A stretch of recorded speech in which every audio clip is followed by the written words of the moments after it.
நான் இன்றைக்கும் வேண்டி கேட்டுக் கொள்கின்றேன், என்னுடைய அருமை பாசமிகு சகோதரர் வாசன் அவர்களை தயவு செய்து வீட்டை விட்டு வெளியேறாதீர்கள், குடும்பத்தை விட்டு தயவு செய்து வெளியேறாதீர்கள். இது ஒரு ஒட்டுமொத்தமான ஒரு நல்ல குடும்பத்திற்கு அதுவும் சோதனை ஏற்பட்டிருக்கின்ற இந்த காலத்தில் நீங்கள் செல்வது நல்லதல்ல. அது மிகுந்த வருத்தத்தை அளிக்கின்றது.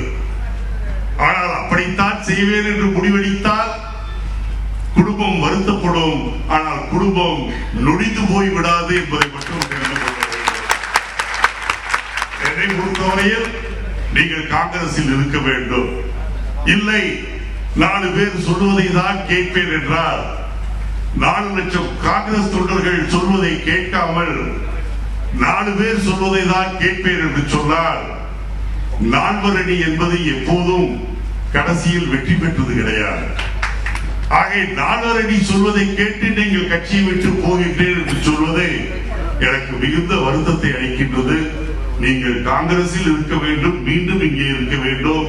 இங்கே இருக்கின்ற தலைவர்கள் எத்தனையோ பேர் எல்லோரும் மனதார விரும்புகின்றோம். நான் அதை விரும்புகின்றேன், தக்கபால் அதை விரும்புகின்றார், செல்லக்குமார் அவர்கள் விரும்புகின்றார்கள், திருநாவுக்கரசு விரும்புகின்றார், உங்களை பாசத்தோடு உங்களோடு பழகிக் கொண்டிருந்த ஹாரூன் அதை விரும்புகின்றார்கள். இன்றைக்கு இருக்கின்ற தமிழக தேசியவாதிகளில் மூத்த தலைவராக இருக்கின்ற வடிவேலு அதை விரும்புகின்றார்கள். இத்தனை பேர் விரும்புகின்றோம் என்று சொன்னால் நீங்கள் காங்கிரஸில் பலம் பொருந்தியவர் என்பது மட்டும் கிடையாது. பலம் பொருந்தியவரா இல்லையா என்ற விமர்சனத்திற்கு நான் போகவில்லை. உங்களை எங்களில் ஒருவராக, ஏனென்றால் எங்களை எல்லோரையும் விட வயதில் சிறியவர் நீங்கள். கடைசி பிள்ளைக்கு குடும்பத்தில் எப்படி செல்லம் அதிகமோ அதுபோல் நாங்கள் உங்களை செல்ல பிள்ளையாக வைத்திருக்கிறோம். ஆனால் இத்தனை பேர் சொல்வதை கேட்க மாட்டேன், நான் தனியாகத்தான் செல்வேன் என்று சொன்னீர்கள் என்று சொன்னால் பேரறிஞர் அண்ணா கூறியது போல எங்கிருந்தாலும் வாழ்க என்று சொல்வதை தவிர வேறு என்ன செய்வேன். ஆகவே அருமை பாசத்துக்குரிய வாசன் அவர்களே, இருக்க வேண்டிய இடம் இது. நீங்கள் இப்போது நீங்கள் சில பேருடைய கட்டாயத்திற்காக வெளியே சென்றாலும் எங்கே சுற்றினாலும் மீண்டும் இங்கேதான் வர வேண்டும் என்பதை மறந்து விடாதீர்கள். நாங்கள் பாசத்தோடு உங்களை அழைக்கின்றோம். எங்களுடைய உணர்வுகளையும் உள்ளத்தையும் காயப்படுத்தி விடாதீர்கள். ஏனென்றால் இந்த இயக்கம் வளர நீங்கள் தேவைப்படுகின்றீர்கள். ஆனால் இதை முடித்துவிட வேண்டும் என்று சில பேருடைய ஆசைக்கு நீங்கள் பலியாக கூடாது என்று உங்களை மிகவும் வேண்டி கேட்டுக் கொள்கின்றேன். காங்கிரசின் தலைவராக அல்ல, எனக்கு மூப்பனார் மீது மிகுந்த பக்தி உண்டு, பக்திய மீது மரியாதை உண்டு, அவர் மீது எனக்கு பாசம் உண்டு. ஏனென்றால் அரசியலுக்கு அப்பாற்பட்ட என்னுடைய குடும்பத்தில் எனக்கு ஏற்பட்ட சில சங்கடங்களில் எனக்கு உறுதுணையாக இருந்த ஒரே பெரிய மனிதர் மூப்பனார் அவர்கள் தான்.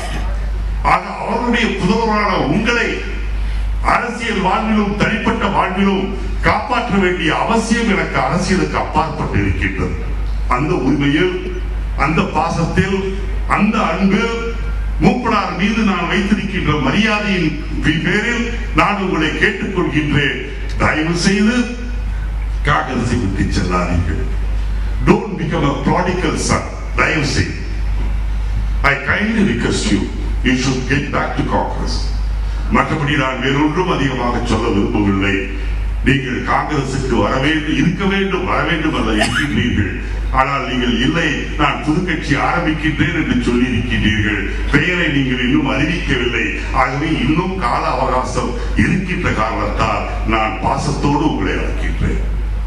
இல்லை என்று முடிவு செய்தால் நான் ஏற்கனவே சொன்னபடி பேரறிஞர் அண்ணா சொல்வது போல எங்கிருந்தாலும் வாழ்க என்று சொல்வதை தவிர வேறு வழி கிடையாது. ஓகே, ஆகவே நல்ல முடிவெடுங்கள் என்று மட்டும் சொல்லி வேறொன்றும் சொல்வதற்கு கிடையாது. காங்கிரஸை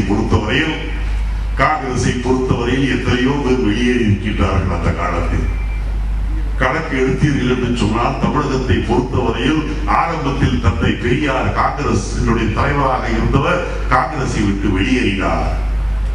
மிகப்பெரிய தூணாக இருந்தவர் காந்திஜியினுடைய சம்பந்தியாக இருந்த ராஜாஜி காங்கிரஸை விட்டு விலகினார். எத்தனையோ பேர் காங்கிரஸை விட்டு விலகினார்கள் கடந்த 100 ஆண்டு காலமாக. ஆரம்பித்த காலத்திலிருந்து காங்கிரஸை விட்டு விலகிய தலைவர்கள் பல பேர் உண்டு. ஏன் மோதிலால் நேருவே ஒரு காலகட்டத்தில் காங்கிரஸை மீறி சென்று ஒரு முடிவெடுத்தார். ஆனால் எத்தனை பேர் வெளியே சென்றாலும் காங்கிரஸை அன்றும் அழிக்க முடியவில்லை, இன்றும் அழிக்க முடியவில்லை. காங்கிரஸ் என்பது தான் இந்தியா. இந்தியாவை அழிக்க முடியும் என்று சொன்னால் காங்கிரஸை அழிக்கலாமே தவிர வேறு எந்த விதத்திலும் காங்கிரஸை அழிக்க முடியாது. சத்தம் போட்டே வளர்ந்தவன் ஆட்சிக்கு வந்தவருடைய ஜம்பம் படிக்காது என்பதை 100 நாட்களாகவே நாம் பார்த்திருக்கின்றோம். சாயம் வெளுத்துவிடும் மோடிக்கு மஸ்தான் வேலைகள் இனிமேல் எடுபடாது. வேலைக்கு ஒரு உணவு சாப்பிடுவது போல உடைகளை மாட்டிக்கொண்டு ஜம்பமாக தெரியலாமே தவிர மக்கள் அவரை பற்றி தெரிந்து கொள்ள ஆரம்பித்து விட்டார்கள்.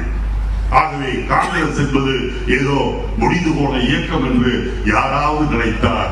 மண்ணை கவுவது அவர்களாகத்தான் இருக்குமே ஒழிய காங்கிரஸ் பெரிய இயக்கம் அல்ல. தமிழகத்தை பொறுத்தவரையில் 2 மாதமாக சொன்னார்கள் காங்கிரஸை காணவில்லை, யாரும் காங்கிரஸை நாடவில்லை. உண்மைதான், இந்த பாராளுமன்ற தேர்தலிலே மிகப்பெரிய தோல்வியை சந்தித்தோ ஏற்றுக்கொள்கின்றேன். மக்கள் காங்கிரசின் மீது கோபமாக இருந்தார்கள், உண்மை அதுதான். ஆனால் அது நிரந்தரம் அல்ல. பொய் பிரச்சாரத்தை நம்பிய மக்கள் இப்போது உண்மை என்று என்பதை தெரிந்து கொள்ள ஆரம்பித்து விட்டார்கள். கருப்பு பணம் வைத்திருப்பவர்கள் பட்டியலை வெளியிடுவேன், அந்த பணத்தை கொண்டு வந்து ஏழை எளிய மக்களுக்கு இந்தியாவில் தருவேன் என்று உறுதிமொழி சொன்னவர்கள் இன்றைக்கு 150 நாட்கள் ஆகியும் கருப்பு பண பட்டியலை வெளியிடவில்லை. சொல்கின்றார்கள் காங்கிரஸ்காரர்கள் பெயரும் இருக்கின்றது என்று. 1-2 காங்கிரஸ்காரர்கள் பெயரும் இருக்கின்றது என்று. ஆயிரக்கணக்கான பேர், 1-2 பேர் காங்கிரஸ் இருக்கலாம், இருக்கக்கூடும், அதை பற்றி எங்களுக்கு கவலை இல்லை. எங்கள் கட்சியை சார்ந்தவர்கள் மோசம் செய்தார்கள், அயோக்கியத்தனம் செய்தார்கள் என்றால் அவர்கள் மீது நடவடிக்கை எடுக்கின்ற ஒரே இயக்கம் காங்கிரஸ் பேர் இயக்கம் தான். கல்மாடி மீது நடவடிக்கை எடுத்தோமா? எத்தனை பேர் மீது நாங்கள் நடவடிக்கை எடுத்திருக்கின்றோம்? ஊழல் குற்றச்சாட்டு வந்த போது அது நிறுவனம் ஆகாமலேயே, நீதிமன்றத்தில் முடிவு சொல்லாமலேயே நாங்கள் அவருடைய கட்சியிலிருந்து நேரு காலத்திலிருந்து நீக்கி இருக்கின்றோம். அதை வேறு யாராவது செய்திருக்கின்றார்களா? பாரதிய ஜனதா கட்சியினுடைய பங்காரு லட்சுமணன் தலைவராக இருந்தாரே, அந்த பங்காரு லட்சுமணன் 1 லட்சம் ரூபாய், கேவலம் 1 லட்சம் ரூபாய் லஞ்சம் வாங்கி அது டிவியிலே வந்து பிறகு அவர் சிறைக்கு சென்றாரே, அவர் மீது ஏதாவது நடவடிக்கை இதுவரைக்கும் பாரதிய ஜனதா கட்சி எடுத்ததா என்று நான் கேட்கின்றேன். ஆகவே காங்கிரஸ் கட்சியை முடித்து விடலாம் என்று மன்னிக்க வேண்டும். எவனாவது நினைத்தால் அது நடவாது என்பதை மட்டும் நான் இங்கே சொல்லிக் கொள்ள விரும்புகின்றேன். ஆகவே அருமை நண்பர்களே, வருகின்ற 16ஆம் தேதி நம்முடைய ஆசிய ஜோதி நேரு அவருடைய பிறந்த நாள், 125வது பிறந்த நாள். அதை சிறப்பாக செய்வோம். நேருவை அவமானப்படுத்துகின்ற வேலைகளில் இன்றைக்கு ஆட்சி பீடத்திலே இருக்கின்றவர்கள் நடவடிக்கைகளை அமைத்துக் கொண்டிருக்கின்றார்கள். வல்லபாய் பட்டேலை புகழ்கின்றார்கள். வல்லபாய் பட்டேல் என்பது எங்களுடைய உடலின் ஒரு அங்கம். காந்தி என்பது எங்களுடைய தலையிலே இருக்கின்ற மூளை. அது நேருவாக இருந்தால் எங்களுடைய உயிர் மகாத்மா காந்தி. ஆக அவர்களை வைத்து பிழைப்பு நடத்த வேண்டும் என்று நீங்கள் நினைக்கின்றீர்களே. காந்தியின் படத்தை இப்போது விளம்பரமாக போட்டு இந்தியாவை சுத்தம் செய்ய வேண்டும், காந்தி செய்ய வேண்டும் என்று சொன்னாரே, அந்த காந்தியை சுத்தமாக முடித்தவர்கள் நீங்கள் தானே. அந்த மகாத்மா காந்தியை கொண்டவர்கள் தானே இந்த பாரதிய ஜனதா கட்சியினுடைய முன்னோதையர்கள். ஆக நீங்கள் இன்றைக்கு காந்தியை பற்றி சொல்வது, வல்லபாய் பட்டேலை சொல்வது காரணம் உங்கள் தலைவர்களை மக்கள் முன் நிறுத்த முடியாது என்ற காரணத்தால் காங்கிரஸ் தலைவர்களை முன்னிலைப்படுத்தி அரசியல் செய்து மக்களை ஏமாற்றினீர்கள். ஒரு தேர்தலில் மக்களும் ஏமாந்தார்கள். மக்கள் எப்போதும் இடிச்சவாயர்களாக இருக்க மாட்டார்கள். கெட்டிக்காரன் புழுகு 8 நாள் என்று சொல்லுவார்கள்.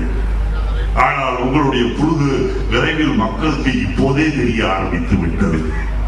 தமிழகத்தை பொறுத்தவரையில் அதிமுக, திமுக இந்த கட்சிகளுக்கு மாற்றாக நாங்கள் தான் வருவோம் என்று மார்த்தட்டிக் கொண்டிருக்கின்றார்கள். சாமியார்களை கொண்ட அந்த இயக்கம், அந்த இயக்கத்தை சார்ந்தவர்களுக்கு ஒன்றை சொல்லிக்கொள்ள விரும்புகின்றேன். எத்தனை முறை குட்டிக்கரணம் போட்டாலும், எத்தனை முறை நீங்கள் புறக்காட்ட வித்தை செய்தாலும் தமிழக மக்கள் உங்களை ஏற்றுக்கொள்ள மாட்டார்கள். தயவு செய்து கனவிலே மிதக்காதீர்கள். கனவை காண்பேன் என்று சொன்னால் நீங்கள் கனவு காண உங்களுக்கு உரிமை உண்டு. என்னை பொறுத்தவரையில் அதை தடுக்க உரிமை இல்லை. நனவு மட்டும் உங்களுடைய கனவு நனவாகாது என்பதை மட்டும் நான் இங்கே சொல்லிக் கொள்கின்றேன். ஆகவே அருமை தோழர்களே, இவ்வளவு பேர் நேற்றிலிருந்து யாருக்கும் சொல்லாமல் இந்த தமிழ்நாடு காங்கிரஸ் கமிட்டியுடைய சத்தியமூர்த்தி பவனிலே வந்திருக்கின்றீர்களே, நான் இங்கே இருக்கின்ற யாரையும் மேடையில் இருக்கின்ற தலைவர்களை கூட நான் அழைக்கவில்லை. அழைக்க கூடாது என்பது எனக்கு இல்லை. ஆனால் உங்கள் உள்ளங்களிலே காங்கிரஸ் இருக்கின்றது, அந்த உணர்வு இருக்கின்றது. கண்டிப்பாக நீங்கள் இந்த வீட்டுக்கு வருவீர்கள் என்ற நம்பிக்கை நான் இருக்கு. அதே போல் எல்லோரும் வந்திருக்கின்றீர்கள். என்னுடைய மரியாதைக்குரிய சிதம்பரம் அவர்கள் நேற்று இங்கே வந்து என்னை வாழ்த்தி பேசியது என்பது எனக்கு பெருமை கிடையாது. காங்கிரஸ் தொண்டர்களை வாழ்த்தி பேசியதாக, காங்கிரஸ் நல் இதயங்களை தொட்டு பேசியதாகத்தான் நானே எடுத்துக் கொள்கின்றேனே ஒழிய சிதம்பரம் என்னை தனிப்பட்ட முறையில் பாராட்டினார் என்று சொல்ல மாட்டேன். ஆகவே தயவு செய்து உங்கள் உணர்வுகள் எனக்கு மட்டுமல்ல, இங்கே இருக்கின்ற காங்கிரஸ் தலைவர்களுக்கு உற்சாகத்தை தந்திருக்கின்றது. காங்கிரஸை வருகின்ற 2016 தேர்தலிலேயே முடிந்தால் ஆட்சியை அமைப்போம், இல்லை என்றால் நாங்கள் இல்லாமல் யாரும் ஆட்சியை அமைக்க முடியாது என்று ஏற்படுத்துவோம் என்று மட்டும் சொல்லி உங்களிடமிருந்து விடைபெறுகின்றேன் என்று சொல்வது சம்பிரதாயத்திற்காக இந்த பேச்சை முடிக்கின்றேன் என்று சொல்வதற்கு அந்த சொல்லை தவிர விடைபெறுவேன் என்று நான் சொல்ல மாட்டேன். உங்களை விட்டு நான் விடைபெறுகின்றேன் என்று எப்போது சொல்வேன் என்றால் நான் சொல்ல மாட்டேன். ஏனென்றால் அன்றைக்கு உயிர் என்னுடைய உடலில் இருக்காது. நீங்களே புரிந்து கொள்ளுங்கள். உங்களில் ஒருவனாக நான் வாழ்ந்து கொண்டிருக்கின்றேன். எனக்கு ஆசைகள் கிடையாது, அபிலாஷைகள் கிடையாது. மிகப்பெரிய புகழ் பெற வேண்டும் என்று எனக்கு எண்ணம் கிடையாது. காரணம் என்னுடைய தாத்தாவும் என்னுடைய தந்தையாரும் மிகப்பெரிய புகழை பெற்றவர்கள். அவர்களுக்கு மீறி என்னால் புகழ்பட முடியும் என்று எனக்கு நம்பிக்கை இல்லை. நான் இந்த வேலையிலும் இறங்க மாட்டேன். என்னை பொறுத்தவரையில் என்னுடைய அரசியல் வாழ்க்கையில்